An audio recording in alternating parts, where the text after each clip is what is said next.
തിരുവനന്തപുരത്ത് ആശാപ്രവർത്തകർ ക്ലിഫ് ഹൗസിലേക്ക് മാർച്ച് നടത്തുകയാണ്. സമരക്കാരെ പോലീസ് തടഞ്ഞവരുടെ ബാരിക്കേഡിന് മുകളിൽ കയറി പ്രതിഷേധിക്കുന്നു. പ്രവർത്തകർക്ക് നേരെ പോലീസ് ജലപീരങ്കി പ്രയോഗിച്ചു. അവിടെ നിന്നുള്ള ദൃശ്യങ്ങളിലേക്ക്.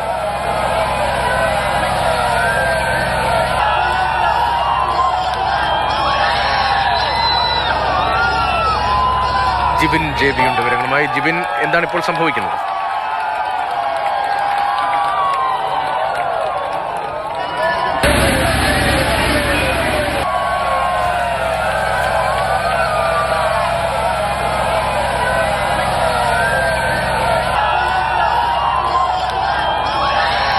തിരുവനന്തപുരത്ത് ആശാപ്രവർത്തകർ മുഖ്യമന്ത്രിയുടെ ഔദ്യോഗിക വസതിയെ ക്ലിഫ് ഹൗസിലേക്ക് മാർച്ച് നടത്തുകയാണ്. ജിബിൻ, ഇപ്പോഴത്തെ സാഹചര്യം എങ്ങനെയാണ്? അല്പസമയം മുൻപാണ് ആശാ വർക്കർമാരുടെ നേതൃത്വത്തിൽ ഒരു ക്ലിഫ് ഹൗസ് മാർച്ച് സംഘടിപ്പിച്ചത്. PMGയിൽ നിന്ന് ആരംഭിച്ച മാർച്ചാണ് ക്ലിഫ് ഹൗസിന്റെ പരിസരത്തേക്ക് എത്തിയത്. അവിടെ പോലീസ് ബാരിക്കേഡ് വെച്ച് ഈ മാർച്ച് തടയുന്ന സാഹചര്യമാണ് ഉണ്ടായത്. തുടർന്ന് ആശാപ്രവർത്തകർ ഈ ബാരിക്കേഡിന് മുകളിൽ കയറി മുദ്രാവാക്യം വിളിച്ച് പ്രതിഷേധിച്ചു.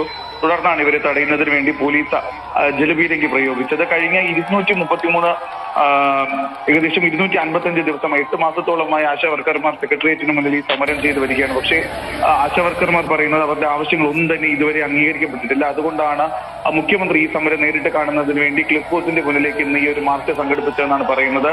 കഴിഞ്ഞ ദിവസം ഈ സമരത്തിന്റെ ഭാഗമായി അവർ രാഷ്ട്രപതിക്ക് ഉൾപ്പെടെ ഈ ആശാ വർക്കർമാർ അവരുടെ ആവശ്യങ്ങൾ ഉന്നയിച്ചുകൊണ്ട് കത്തയച്ചിരുന്നു. എന്തായാലും ഈ ഒരു സമരത്തിൽ ഇപ്പോൾ ആശാ വർക്കർമാരുടെ നേതൃസ്ഥാനത്തുള്ളവരെ അറസ്റ്റ് ചെയ്തിരിക്കുകയാണ്. മാർച്ചിനെ അഭിസംബോധന ചെയ്തുകൊണ്ട് അവരുടെ സംസ്ഥാന സെക്രട്ടറി ബിന്ദു ഇപ്പോൾ സംസാരിച്ചുകൊണ്ടിരിക്കുകയാണ്. എന്തായാലും ഈ മാർച്ച് ഇതുവരെയും പ്രതിഷേധക്കാർ അവിടെ നിന്ന് പിരിഞ്ഞു പോകാൻ തയ്യാറായിട്ടില്ല.